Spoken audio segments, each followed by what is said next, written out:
ये वसीम रिजवी की किताब मोहम्मद के 7वें अध्याय का छठा खंड है। 7वें अध्याय में आयशा के बारे में इतिहासकारों का क्या कहना है उसकी हम चर्चा कर रहे हैं और मोहम्मद की ज़िंदगी के उन पहलुओं को इसमें उजागर किया गया है जिनकी चर्चा करने से मुसलमान घबराते हैं।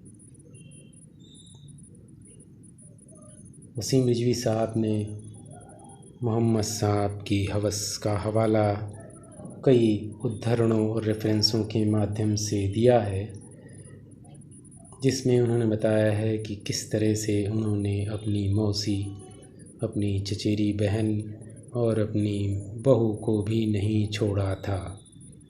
एक बात वो मेंशन करना भूल गए कि मोहम्मद साहब ने अपनी सगी चाची, जिनका नाम फ़ातिमा बिन्त असद था, उनको भी मरने के बाद नहीं छोड़ा था। कांजा उल अमाल में ये जिक्र आता है कि उन्होंने अपनी चाची फ़ातिमा बिन्त असद के देहांत के बाद उनकी कब्र में प्रवेश किया और उन्होंने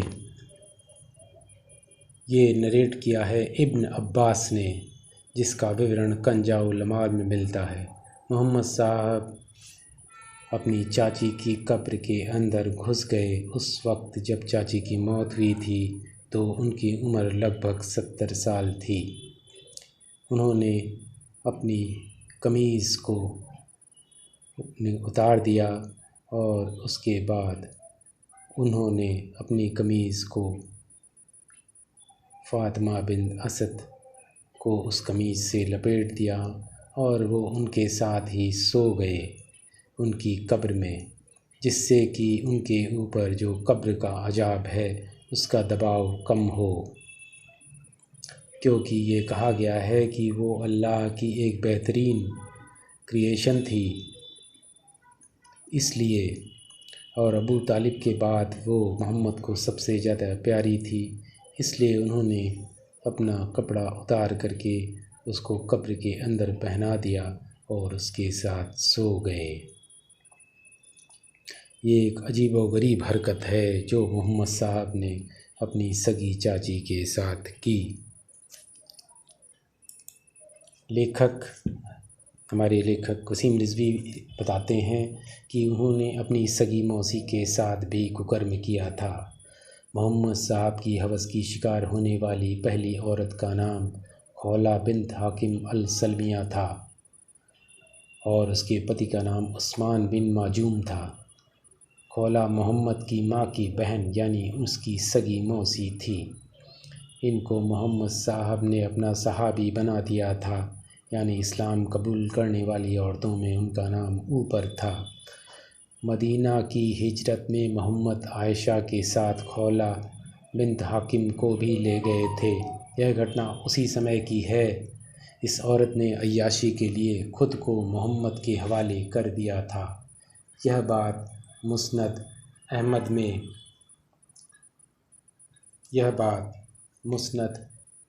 में इस प्रकार से दी गई है। खौला बिन्त हाकिम ने रसूल से पूछा कि जिस औरत को सपने में ही स्खलन होने की बीमारी हो तो वह औरत क्या करे। रसूल ने कहा, उसे मेरे पास लेटना चाहिए। ये बात मुस्नद अहमद में 26,768 वर्ष में मौजूद है। ये जब खौला बिन्त हाकिम ने सुना तो वो मोहम्मद साहब के पास सो गई और मोहम्मद साहब ने उसके साथ दुष्कर्म किया। आयशा को जब इस बात का पता चला तब उसने खौला को धिक्कारा। आयशा को इस बात का बड़ा रंज था कि रसूल ने चुपचाप खौला के साथ दुष्कर्म किया है। उसने खौला को धिक्कारा और उसकी बेशर्मी और बेहिसी के लिए फटकारा। यह बात इस हदीस में दी गई है। हिशाम के पिता ने कहा कि खौला एक ऐसी औरत थी जिसने दुष्कर्म के लिए खुद को रसूल के सामने प्रस्तुत कर दिया था। इसलिए आयशा ने उससे पूछा, क्या तुझे एक पराये मर्द के सामने खुद को पेश करने में शर्म नहीं आई? तब रसूल ने कुरान की सूरा अहज़ाब 33-50 यानी चैप्टर नंबर 33 की वर्स नंबर 50, सूरा 33 की आयत 50 में यह आयत सुना दी, जिसमें कहा था, हे नबी, तुम संभोग के लिए अपनी पत्नियों की बारी को टाल सकते हो। इस पर आयशा बोली, लगता है तुम्हारा अल्लाह तुम्हें और अधिक मज़े करने की इजाज़त दे रहा है। ये बात बुखारी की जिल्द 7 किताब 62 और हदीस 48 में वर्णित है। आयशा को ईर्ष्या हुई कि कोई भी महिला अपने पति की दूसरी महिला से अय्याशी कैसे बर्दाश्त कर सकती है। इसलिए आयशा की ईर्ष्या स्वाभाविक नैसर्गिक थी, कुदरतन थी। आयशा ने रसूल से कहा कि मुझे इस औरत से जलन हो रही है। यह बात इस हदीस में इस प्रकार दी गई है। आयशा ने कहा कि मैंने रसूल से कहा, मुझे उस औरत से ईर्ष्या हो रही है, जलन हो रही है, जिसने शारीरिक सुख के खातिर खुद को तुम्हारे हवाले कर दिया। क्या ऐसा करना गुनाह नहीं है? तब रसूल ने सूरा अहज़ाब की 33-50 यानी चैप्टर 33 की वर्स 50 सुनाकर कहा कि इसमें कोई पाप नहीं है, क्योंकि यह अल्लाह का आदेश है। तब आयशा ने कहा कि अल्लाह तो तुम्हें खुश करने में बड़ी जल्दी करता है। ये सही मुस्लिम में भी ये चीज़ वर्णित है, किताब 8 हदीस 3453। हमने ऊपर देखा कि मोहम्मद ने अपनी चाची को भी नहीं छोड़ा था। मरने के बाद उनकी कब्र के अंदर घुस गए थे और उसी चाची की पुत्री यानी अपनी चचेरी बहन, जिसका नाम कि फ़कीहा था या उसको हानी या हिंदा भी कहते हैं, उसको भी नहीं छोड़ा था।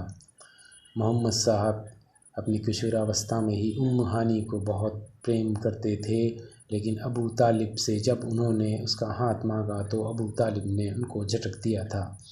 मोहम्मद साहब के चाचा अबू तालिब की बड़ी लड़की, जिसका नाम हानी बिन्त अबू तालिब था, जिसे लोग फ़कीहा और हिंदा भी कहते थे। यह सन 630 ईस्वी यानी 8 हिजरी की बात है। जब मोहम्मद साहब तैफ की लड़ाई में हार कर साथियों के साथ जान बचाने के लिए काबा में छुपे थे, लेकिन मोहम्मद साहब चुपचाप सबकी नज़रें चुराकर घोर अंधेरे में हानी के घर में घुस गए। लोगों ने उनको काबा में बहुत खोजा और आखिर वे हानी के घर में पकड़े गए, क्योंकि घर के बाहर उनका गधा था जिसे लोगों ने पहचान लिया था। इस बात को छुपाने के लिए मोहम्मद साहब ने कहानी गढ़ दी और लोगों से कहा कि मैं जेरूसलम और जन्नत की सैर करने गया था, मुझे अल्लाह ने बुलवाया था। उस समय उनकी पहली पत्नी खदीजा की मौत हो चुकी थी। वास्तव में मोहम्मद साहब हानी के साथ व्यभिचार करने गए थे। उन्होंने कुरान की सूरा अहज़ाब की आयत 33-50 सुनाकर उसको हानी को पटा लिया था। यह बात हदीस की किताब तिरमिज़ी में मौजूद है, जिसे प्रमाणिक माना जाता है। पूरी हदीस इस प्रकार है। हानी ने बताया कि उस रात रसूल ने मुझसे अपने साथ शादी करने का प्रस्ताव रखा, लेकिन मैं इसके लिए उनसे माफ़ी मांग ली। मैंने मना कर दिया क्योंकि उनके उस वक्त तक 7 बच्चे हो चुके थे। तब उन्होंने कहा कि अभी अल्लाह की तरफ से मुझे एक आदेश मिला है। हे नबी, हमने तुम्हारे लिए वह पत्नियां वैध कर दी हैं जिनके मेहर तुमने दे दिए, और लौंडियां जो युद्ध में तुम्हें प्राप्त हों, और चाचा की बेटियां और फूफियों की बेटियां और मामू की बेटियां और खालाओं की बेटियां, और जिस औरत ने तुम्हारे साथ हिजरत की है, और वह ईमान वाली औरत जो खुद को तुम्हारे लिए अपनी इच्छा से समर्पित कर दे। यह सुनकर मैं राजी हो गई और मुसलमान बन गई।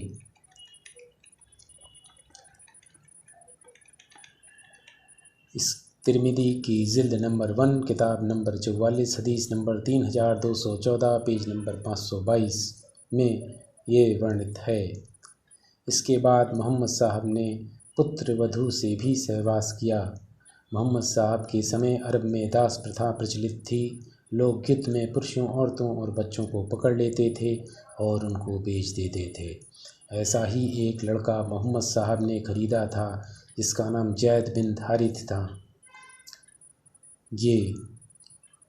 जिसका समय 581 से 629 का बताया जाता है। मोहम्मद साहब ने उसे आज़ाद करके अपना दत्तक पुत्र बना लिया था। अरबी में दत्तक पुत्र को मुतबन्ना कहा जाता है। यह एक मातृवृत्ति है जिसका नाम कुरान सूरा अहज़ाब में मौजूद है,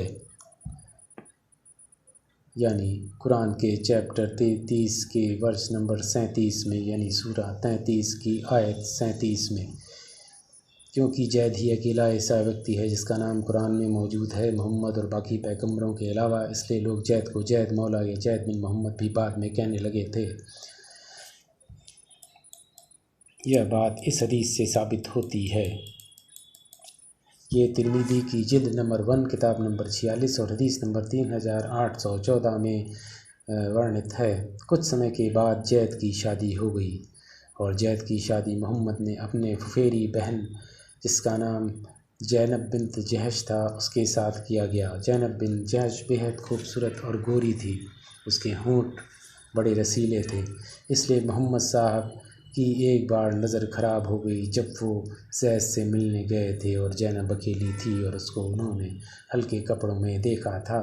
उन्होंने घोषित कर दिया कि आज से मेरे दत्तक पुत्र को मेरे नाम से नहीं बल्कि उसके असली बाप के नाम से पुकारा जाएगा। जैद बिन मोहम्मद दोबारा जैद बिन हारिथ हो गया और इसकी पुष्टि के लिए कुरान की सूरा 33:5 भी ठोक दी। यह बात हदीस से साबित होती है। रसूल की नीयत में पाप ज़ैनब को हासिल करने के लिए मोहम्मद साहब ने फिर से कुरान का दुरुपयोग किया, क्योंकि उनकी नीयत में पाप था, खोट था, और लोगों से जैद को मोहम्मद का बेटा कहने से मना कर दिया ताकि लोग ज़ैनब को उनके लड़के की पत्नी नहीं माने। ज़ैनब कुरैश कबीले की सबसे सुंदर लड़की थी और जब अल्लाह ने अपनी किताब में जैद के बारे में सूरह 33 की आयत 5 नाजिल कर दी, जिसमें कहा गया था कि आज से तुम लोग जैद को उसके असली बाप के नाम से पुकारा करो, क्योंकि अल्लाह की नज़र में यह बात तर्कसंगत प्रतीत होती है। और यदि तुम्हें किसी के बाप का नाम नहीं पता हो तो उस व्यक्ति को भाई कहकर पुकारा करो। मलिक मुवक्ता की किताब 30 हदीस 212 में ये चीज़ अंकित है। कुरान की सूरा 33 की आयत 5 की व्याख्या इस प्रकार से है। कुरान की सूरा अहज़ाब की आयत 5 के अनुसार दत्तक पुत्र जैद को असली पुत्र का दर्जा नहीं दिया गया। इस आयत की व्याख्या यानी तफसीर जलालुद्दीन सुयूती ने की है। इनका काल 1445 से 1505 AD का है। इन्होंने कुरान की जो तफसीर की है उसका नाम तफसीर जलालैन है, जिसमें बताया गया है कि रसूल ने जैद को अपने पुत्र का दर्जा नहीं देने के लिए यह तर्क दिए थे। ये तर्क कुछ इस प्रकार से हैं। दत्तक पुत्र रखने की परंपरा अज्ञानता का प्रतीक है। यह ज्ञानता के काल के समय की चली आ रही परंपरा है। यह जाहिलिया है, अब इसकी कोई ज़रूरत नहीं है। दूसरा, मैंने जिस समय जैद को ख़रीदा था उस समय अल्लाह ने मुझे रसूल नहीं बनाया था। तीसरा, लोग जैद को मेरा सगा बेटा मान लेते थे जिससे मेरी बदनामी होती थी। पता नहीं कौन सी बदनामी होती थी। जैद ने मुझसे ज़ैनब को तलाक देने का वादा कर रखा है। तफसीरुल जलालैन सूरा अहज़ाब 33:5। इन्हीं कुतर्कों के आधार पर लगभग सन 625 ईस्वी में मोहम्मद साहब ने अपने दत्तक पुत्र जैद की पत्नी से शादी कर ली, यानी ज़ैनब के साथ व्यभिचार किया। अपने निकट संबंध की स्त्रियों के साथ शारीरिक संबंध बनाने को इंसेस्ट कहा जाता है। विश्व के सभी धर्मों और हर देश के कानून में इसे पाप और अपराध माना गया है, लेकिन मोहम्मद साहब अपनी वासना पूर्ति के लिए तुरंत कुरान की आयत सुना दिया करते थे और इस निंदनीय काम को भी उन्होंने जायज़ बना दिया, जैसे और अन्य निंदनीय कामों को वो जायज़ बना देते थे। कुरान की इसी तालीम के कारण हर जगह व्यभिचार और बलात्कार हो रहे हैं, क्योंकि मुसलमान इन्हीं नीच कर्मों को गुनाह नहीं मानते बल्कि रसूल की सुन्नत मानते हैं। विश्व में जितने भी धर्म और महापुरुष हुए हैं, सब ने ही लोगों को सदाचार की शिक्षा दी है और लोगों से अनैतिक कामों से दूर रहने की प्रेरणा दी है। यही नहीं, सभी धर्म और सभी धर्म के महापुरुषों का सम्मान करने की शिक्षा भी दी है। लेकिन मुसलमान बलपूर्वक लोगों से इस्लाम को सर्वश्रेष्ठ धर्म और मोहम्मद को सर्वोत्तम आदर्श व्यक्ति मनवाने के लिए दूसरे धर्म और दूसरे धर्म के महापुरुषों का लगातार अपमान करते आ रहे हैं। लेकिन खुद मोहम्मद की पत्नी आयशा मोहम्मद को झूठा समझती थी। मोहम्मद के साथी मोहम्मद की पत्नी पर बुरी नज़र रखते थे और अपने हर एक कुकर्म को जायज़ करवाने के लिए तरकीबें सोचते रहते थे। मोहम्मद की प्रिय पत्नी आयशा बेशर्म होकर मोहम्मद के साथियों को सेक्स की तालीम देती थी, लेकिन फिर भी मोहम्मद लोगों से उसका अनुसरण करने के लिए कहते थे और यही बात उन्होंने कुरान में भी लिख दी थी। इस लेख में यही बात प्रमाण सहित विस्तार से दी जा रही है। मुसलमानों के लिए उत्तम आदर्श, निश्चय ही तुम लोगों के लिए रसूल का सुंदर चरित्र एक आदर्श है। ये कुरान की सूरा अल-अहज़ाब की आयत नंबर 21 में वर्णित है। अल-अहज़ाब की चैप्टर 33 की वर्ष 21। आयशा मोहम्मद को किस प्रकार से झूठा मानती थी। एक बार किसी बात पर रसूल और आयशा में तकरार हो गई। ये तकरार इस बात को लेकर के थी जो लेखक इसमें वर्णित नहीं करता, वो मैं आप लोगों को बता दूं कि एक हफ्सा उनकी एक बीबी थी जो भी कम उम्र की थी, आयशा से मुश्किल से 4-5 साल बड़ी थी। वो हफ्सा उमर इब्न अल-खत्ताब की पुत्री थी और उसका स्वभाव भी उमर की भांति ही बड़ा ही उद्दंड था। हफ्सा को एक नौकरानी के रूप में मोहम्मद ने मिरिया इब्न किर्दिया को दिया था, जो बड़ी खूबसूरत थी और जिस पर मोहम्मद का दिल आ गया था। लेकिन हफ्सा ने मोहम्मद को रंगे हाथों पकड़ लिया था और उसके बाद हफ्सा और आयशा ने मिल करके मोहम्मद की बड़ी तनकीद की थी, जिससे कि आयशा और मोहम्मद में तकरार हो गई थी। इसका फ़ैसला करने के लिए आयशा ने अपने पिता अबू बकर को मुंसिफ बनाया। तब आयशा ने रसूल से कहा, बोलो, तुम झूठ नहीं बोलोगे और सिर्फ सच ही कहोगे। इस बात पर अबू बकर को बड़ा गुस्सा आया और उसने आयशा को बड़ी ज़ोर से थप्पड़ मारा, जिससे कि आयशा के मुंह से खून निकल आया। ये चीज़ें मेंशन हैं इल्हा-उल-उलूमुद्दीन इब्न बाय इमाम गज़ाली, ये वॉल्यूम 2 पेज 36 में है। सहाबियों की नज़र मोहम्मद की खूबसूरत पत्नी पर रहती थी। वैसे तो मुसलमान मोहम्मद के सहाबियों को भी अपना आदर्श मानते हैं, लेकिन वह सब चरित्रहीन थे। इसका प्रमाण इस हदीस से मिलता है। कतदा ने कहा कि एक सहाबी ने कहा, अगर रसूल मर जाएं तो मैं उसकी खूबसूरत पत्नी आयशा से शादी कर लूँगा। इसके बाद कुरान में यह आयत लिखी गई कि रसूल की पत्नियां तुम्हारे लिए माता हैं। ये अहज़ाब सूरा अहज़ाब की आयत नंबर 6 में आता है। कुरान की इस आयत में व्याख्या की गई है। इसकी व्याख्या अस्यार अल तफसीर में आई है कि जब रसूल बीमार थे तब तल्हा ने भी कहा, पहले तो कतदा ने कहा था, अब तल्हा ने भी कहा कि अगर हम मर जाते हैं तो रसूल हमारे चाचा की बेटियों से शादी कर लेता है, ये कह के कि ये चाचा की बेटी है, लेकिन हमें अपने चाचा की लड़की से शादी करने से रोकता है। तल्हा का इशारा आयशा की तरफ था जो उसकी चचेरी बहन थी और जो उसके हुस्न पर फिदा था। ये असार अल तफसीर वॉल्यूम 4 पेज 1422 में आता है।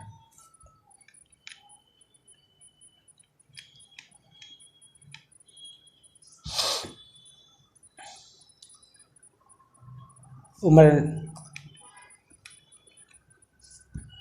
तफसीर इब्न कथीर में वॉल्यूम 6 में पेज 506 में भी इस बात का जिक्र आता है कि मोहम्मद की पत्नियों से कोई शादी नहीं कर सकता। तल्हा भी नहीं कर सकता, कतदा भी नहीं कर सकता। उमर ने एक बार फ़ातिमा को धमकाया भी था। इतिहास गवाह है कि मुसलमान सत्ता के भूखे होते हैं और सत्ता के लिए कोई भी अपराध कर सकते हैं।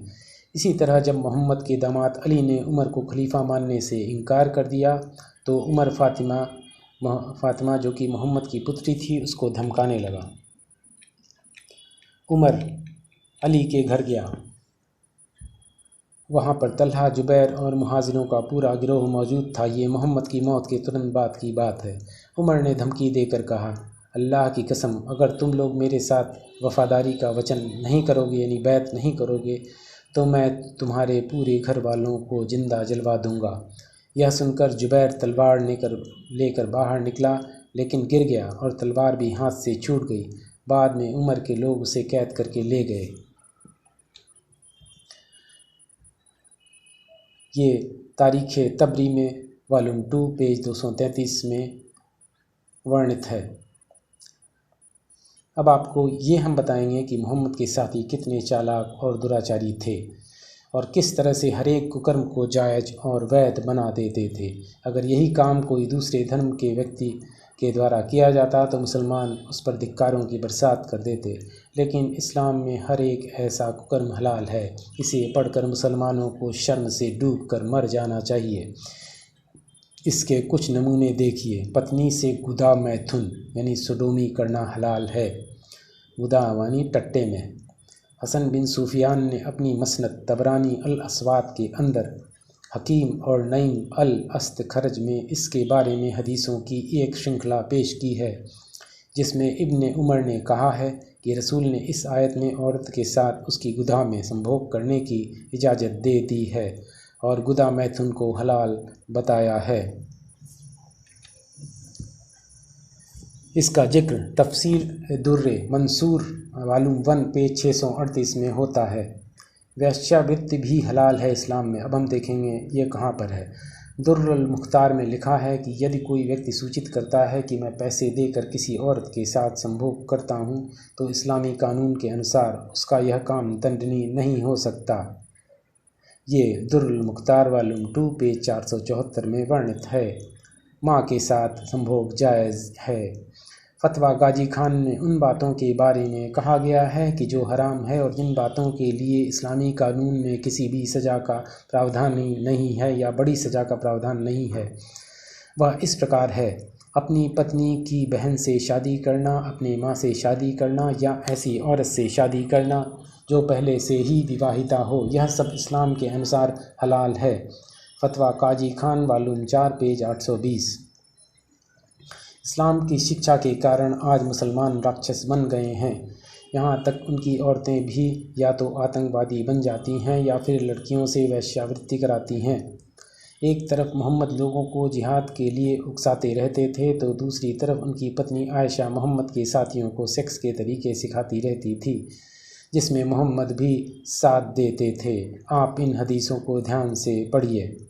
यानी मोहम्मद भी आयशा की इन बातों की तस्दीक करते थे। आयशा सहाबियों को किस तरह से सेक्स सिखाती थी। रसूल की पत्नी आयशा ने कहा कि एक आदमी रसूल के पास गया और उनसे पूछा कि मैं जब अपनी पत्नी के साथ संभोग करता हूँ तो स्खलित नहीं होता, क्या ऐसे संभोग के बाद स्नान करना ज़रूरी है। उस समय वहाँ आयशा भी मौजूद थीं। रसूल ने कहा कि जब भी मैं और ईमान वालों की माता संभोग करते हैं तो स्नान करते हैं। ये बात सही है। मुस्लिम की किताब 3 नंबर 685 में वर्णित है। अबू मूसा ने कहा कि मुहाजिरों और अंसारों में बहस हो रही थी। अंसारों ने कहा कि संभोग के बाद नहाना ज़रूरी है, चाहे वीर निकले या नहीं। एक मुहाजिर बोला, आपकी बात ठीक है। तभी अबू मूसा उठा और आयशा के पास जाकर बोला, हे माता, क्योंकि मोहम्मद की पत्नी मुसलमानों की माता होती है, इसलिए मैं अपनी तरफ से ये जोड़ रहा हूँ। हे माता, आपसे मुझे एक राय लेनी चाहिए, लेकिन मुझे शर्म आ रही है। आयशा ने कहा, तुम बिना किसी शर्म के कहो, क्या बात है। उसने आयशा से पूछा कि क्या संभोग के बाद नहाना ज़रूरी है। आयशा ने कहा, यदि कोई व्यक्ति औरत के बीच में इस तरह से घुसे कि जिससे उसका खतना वाला अंग और बाकी के 4 अंग औरत के अंगों से स्पर्श करें तो स्नान करना ज़रूरी है। ये सही है मुस्लिम बुक 3 की हदीस नंबर 684 में वर्णित है। इस विषय की गंभीरता को समझें और बताएं कि मुसलमान किस बात के आधार पर इस्लाम को सर्वश्रेष्ठ धर्म कहते हैं। मुसलमान इसीलिए अपनी उन किताबों को छुपा देते हैं जिनमें उनके कुकर्मों का उल्लेख होता है आज मुसलमान जिस इस्लाम की महानता का ढिंढोरा पीटते हैं वह दिखावा है और भोले भाले लोग इनके जाल में फंस जाते हैं। आज भी मुसलमानों की असली किताबें उर्दू या अरबी में हैं और अधिकांश लोग उनसे अनजान हैं। और जो लोग खिसिया कर कमेंट के रूप में गालियाँ और अपशब्दों का प्रयोग करके इस्लाम की वकालत करते हैं और दूसरे के धर्म ग्रंथों में कमियाँ निकालते हैं, दूसरे के धर्म मानने वालों को तरह तरह के नाम बना कर के पुकारते हैं, उनसे मेरा यही कहना है कि हिंदू धर्म की कहानियाँ इतिहास नहीं हैं और केवल मिथक हैं, लोक कथाएँ हैं। उनमें अगर कमी है तो वो उनका परिवर्तन करके उस नई प्रकार की लोक कथाओं को ले आते हैं। भारतीय धर्म जितने भी हैं वो किताबों से नहीं चलते बल्कि उनसे किताबें चलती हैं, यही फ़र्क है। इनसे आज तक समाज का कोई भी बुरा नहीं हुआ इन किताबों से, क्योंकि वो किताबों को खुद चलाते हैं, उनमें परिवर्तन कर सकते हैं, नई किताब ला सकते हैं। लेकिन जब मुसलमान अपनी किताबों को सच्चा बताते हैं तो उसका जवाब देना ज़रूरी हो जाता है, क्योंकि वो किताबों से चलने वाले किताबी कीड़े होते हैं। दुनिया का शायद ही कोई ऐसा कुकर्म होगा, ऐसा अपराध होगा, ऐसा नैतिक कार्य बचा होगा जो इस्लाम में जायज़ और हलाल ना किया गया होगा।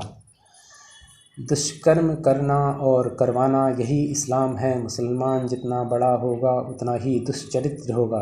यह तो कुछ बातें मोहम्मद और उनके कुछ सहाबियों की अय्याशी के सिलसिले में हुई हैं। मोहम्मद ने लूटपाट, हत्याएं, बलात्कार, यौन शोषण, बाल विवाह सबको अल्लाह की मर्जी बताते हुए अपने अपने अनुयायियों के हित में किया। मोहम्मद की पहली बीवी खदीजा से मोहम्मद की एक बड़ी खूबसूरत बेटी थी जिसका नाम फ़ातिमा था। मोहम्मद ने फ़ातिमा की शादी अपने चाचा के बेटे हज़रत अली इब्न अबू तालिब से की थी। फ़ातिमा और हज़रत अली क्योंकि मोहम्मद के परिवार से सीधे तौर पर आते थे, इसलिए फ़ातिमा से और उनके पति अली से मोहम्मद के दोस्त मोहम्मद की दूसरी पत्नियां, खासकर आयशा, बेहद नफ़रत करते थे। मोहम्मद के देहांत के पश्चात फ़ातिमा, जो मोहम्मद की बेटी थीं और अली की पत्नी थीं, ज़्यादा दिन तक ज़िंदा नहीं रहे और उनकी शहादत हो गई। उनकी शहादत के पीछे मोहम्मद के दोस्त उमर, जो बाद में दूसरे खलीफे बनाए गए, उनका हाथ था। उमर ने फ़ातिमा के घर पर अपने साथियों के साथ हमला किया और दरवाज़े में आग लगा दी। जो दरवाज़ा फ़ातिमा के ऊपर गिरा और फ़ातिमा की पसलियाँ टूट गईं। यह सब मोहम्मद के देहांत के कुछ दिनों के बाद ही घटित हुआ और फ़ातिमा की मौत हो गई। अब यह जानना बहुत ज़रूरी है कि फ़ातिमा के जो कि मोहम्मद की बेटी थी और मोहम्मद से बेहद प्यार करती थी और मोहम्मद के द्वारा फैलाए गए इस्लामी जाल को समझ न पाने के कारण और अपनी बाप यानी पिता की मोहब्बत के कारण वो अपने पिता से और इस्लाम से बहुत ज़्यादा प्रेम करती थी। फ़ातिमा के बारे में ये समझना बहुत ज़रूरी है क्योंकि वो खुद मोहम्मद की मृत्यु के बाद इस्लाम के कट्टरपंथ की शिकार होने के बाद मौत के मुंह में समा गई थी। फ़ातिमा बिन्त मोहम्मद एक पवित्र स्त्री थी। उनकी उपाधि ज़ाहिरा, सिद्दीक़ा, ताहिरा, जाकिरा, राज़िया, मर्ज़िया, मुहद्दिसा व बैतूल है। वे मोहम्मद और खदीजा की पुत्री थी, अली की पत्नी, हसन और हुसैन की माँ थी। फ़ातिमा ज़ाहिरा मुस्लिम दुनिया का अत्यंत लोकप्रिय बालिकाओं का नाम है। हज़रत फ़ातिमा के पिता मोहम्मद और आपकी माता खदीजा इस्लाम को स्वीकार करने वाली पहली स्त्री थी।